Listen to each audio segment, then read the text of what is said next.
ஓம் நம சிவாய. ஓம் சாய் ஸ்ரீ சாய் ஜெய் ஜெய் சாய்ராம். ஸ்ரீ சாய் சத் சரிதம் அத்தியாயம் 1. நமஸ்காரங்கள். பாபா கோதுமை மாவு அரைத்த நிகழ்ச்சியும் அதன் தத்துவ உட்கருத்தும் புராதனமானதும் மிக்க மரியாதை உள்ளதுமான வழக்கத்தின்படி ஹேமந்த் பந்த் இந்த சாய் சத் சரிதத்தை பல்வேறு நமஸ்காரங்களுடன் எழுத ஆரம்பிக்கின்றார். முதலில் எல்லாவித இடையூறுகளையும் நீக்குதற் பொருட்டாகவும் தன் பணி வெற்றி உறவும் 5 கரத்தனை யானை முகத்தினை மிக்க பணிவுடனும் தலை தாழ்த்தி வணங்குகிறார். ஸ்ரீ சீரடி சாயே கணபதி என்றும் கூறுகிறார். பின்னர் தன் மனத்திலே உதித்த எண்ணங்களை உயர்த்தி உணர்வூட்ட தம் தாய் சரஸ்வதியை நமஸ்கரிக்கின்றார். ஸ்ரீ சாய் அறிவின் தெய்வமே என்றும் அவரே தம் வாழ்க்கை கீதத்தை அழகுடன் பாடுகிறார் என்று கூறுகிறார். ஆக்கல், காத்தல், அழித்தல் என்னும் முத்தொழிலையும் முறையே நிகழ்த்தும் பிரம்மா, விஷ்ணு, சங்கரர் ஆகியோரையும் வணங்கி சாய்நாதர் அவர்களுடன் ஒன்றானவர் என்றும் சம்சாரம் என்னும் ஆற்றினை தம் தாண்ட நம்மை சுமந்து செல்ல வல்ல மாபெரும் சத்குரு என்றும் விளம்பி பின்னர் பரசுராமரால் கடலில் இருந்து உயர்த்தப்பட்ட கொங்கண தேசத்தில் அவதரித்து தம்மை காக்கும் தம் குல தெய்வமான நாராயணன் ஆதி நாதே மற்றும் குடும்பத்தின் ஆதி புருஷரையும் நமஸ்கரித்து பின்னர் தனது கோத்திரத்தில் அவதரித்த பரத்வாஜ் முனிவரையும் பல்வேறு ரிஷிகளையும் யங்ஸ் பல்கியர், பிருகு, பராசரர், நாரதர், வேதவியாசர், ஜனகர், ஜனந்தர், ஜனத்குமார், சுகர், சௌனகர், விஸ்வாமித்திரர், வசிட்டர், வால்மீகி, வாமதேவர், சைமினி, வைசம்பயனர், நவயோகீந்திரர் முதலியோரையும் நவீன மகான்களாகிய நிப்ருதி, ஞானதேவர், சோபான், முக்தாபாய், ஜனார்தன், ஏக்நாத், நாமதேவர், துகாராம், கனகர், நரஹரி முதலியோரையும் பணிந்து தலைவணங்கி பிறகு தனது தாத்தாவான சதாசிவரையும் தகப்பனரான ரகுநாதரையும் தம் இளம் வயதிலே மறைந்த அன்னை மற்றும் அவரை வளர்த்த அத்தை அன்பிற்குரிய அண்ணன் ஆகியோரையும் வணங்கி பின்னர் படிப்பவர்கள் வணங்கி தமது பணிக்கு முழு அன்பையும் சிதையாத கவனத்தையும் கொடுத்தருள வேண்டிக் கொண்டு கடைசியாக தனது ஒரே அடைக்கலமும் பிரம்மமே மெய்ப்பொருள் பாரனைத்தையும் மாய தோற்றம் என்று தனக்கு உணர்வுகின்ற ஸ்ரீ தத் தாத்ரேயின் அவதாரமான சத்குரு ஸ்ரீ சாய் பாபா அவர்களையும் நமஸ்கரித்து அங்கனமே எம்பெருமான் வதியும் எல்லா ஜீவராசுகளையும் வணங்கி துதிக்கின்றார். பராசரர், வியாசர், சாண்டில்யர் முதலியோரது கருத்தின்படி பக்தியால் பலகாலம் துதித்தவற்றை சுருக்கமாக கூறிய பின்பு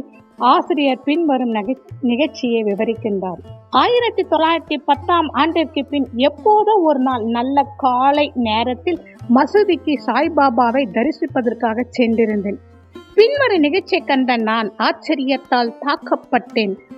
தமது முகம், வாய் இவற்றை கழுவிய பின்பு சாய்பாபா கோதுமை மாவை அரைக்க தயார்படுத்துவதில் முனைந்தார். தன் சாக்கை தரையில் விரித்து அதன் மேல் திருகை வைத்தார். பின்பு முரத்தில் கொஞ்சம் கோதுமையை எடுத்து தன் கம்பளின் கைகளை மடக்கி விட்டு கொண்டு கையளவு கோதுமையை திருகை குழியில் இட்டார். திருகை சுற்றி கோதுமையை அரைக்க தொடங்கினார். பிச்சை எடுத்து வாழ்ந்து எவ்வித உடைமையும் சேமிப்பும் அற்ற அவர் கோதுமை மாவு அரைக்க வேண்டிய அவசியம் என்ன என்றவாறே நினைத்தேன். அங்கு வந்த சிலரும் அவ்வாறே எண்ணினார்கள். ஆயின் ஒருவருக்கும் பாபா என்ன செய்கிறார் என்று கேட்க துணிவு வரவில்லை. பாபா மாவரைக்கும் இச்செய்தி உடனே கிராமத்தில் பரவி ஆண்களும் பெண்களும் பாபாவின் செய்கைக்கான பெருந்திரளாக மசூதிக்கு வந்தனர். கூட்டத்தில் இருந்த தைரியம் உள்ள 4 பெண்மணிகள் வழியே வந்து பாபாவை ஒரு புறம் ஒதுக்கிவிட்டு திருகையின் கைப்பிடியை பற்றி பாபாவின் லீலைகளை பாடியவாறு மாவரைக்க தொடங்கினர். முதலில் பாபா கடும் கோபமடைந்தார். ஆயின் அந்த பெண்மணிகளின் அன்பையும் பக்தியும் கண்டு மிக்க சந்தோஷமடைந்து புன்னகை புரியலானார். அவர்கள் அவ்வாறு அரைத்து கொண்டிருக்கையில் பாபாவுக்கு வீடோ பிள்ளைகளோ அன்றி அவரை கவனிக்க யாருமே இல்லையாதலால் அவர் பிச்சை எடுத்து வாழ்ந்தவராலும் அவருக்கு ரொட்டி செய்ய கோதுமை மாவு தேவை இருக்கவில்லை. எனவே இவ்வளவு அதிகமான மாவை என்ன செய்வார்?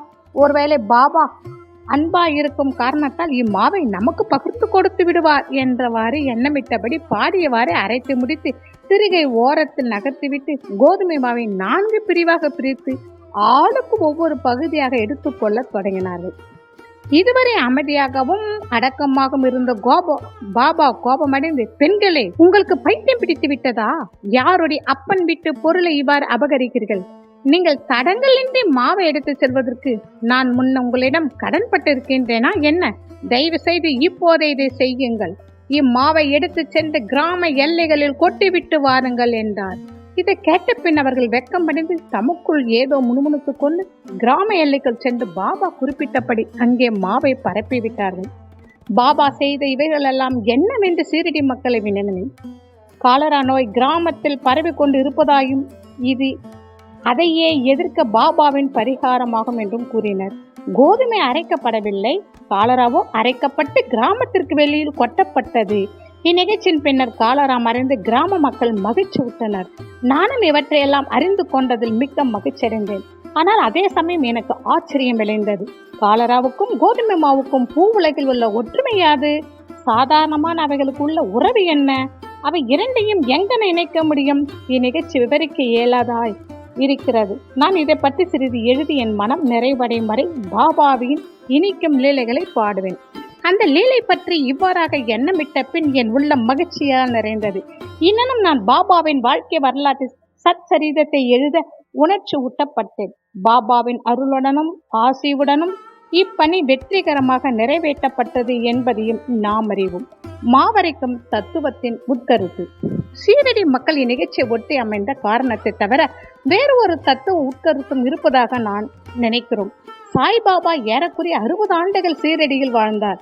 இந்நீண்ட காலத்தில் அவர் பெரும்பாலும் தினசரி அரைத்தார் கோதுமை மாத்திரமன்று பாவங்கள், உள்ளம், உடல் ஆகியவற்றின் துன்பங்களையும் கணக்கில்லா தன் அடியார்களின் துயரங்களையும் அரைத்து தீர்த்தார். கர்மம், பக்தி என்ற 2 கற்கள் அவர் திருகையில் இருந்தது. முன்னது கீழ்கல்லாகும், பின்னது மேற்கல்லாகும். பாபா பிடித்து அரைத்த கைப்பிடி ஞானமாகும்.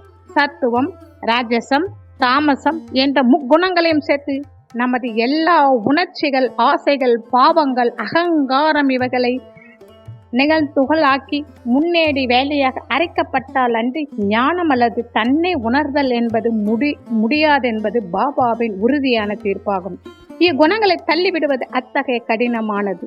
ஏனெனில் அவைகள் அவ்வளவு நுட்பமானவை.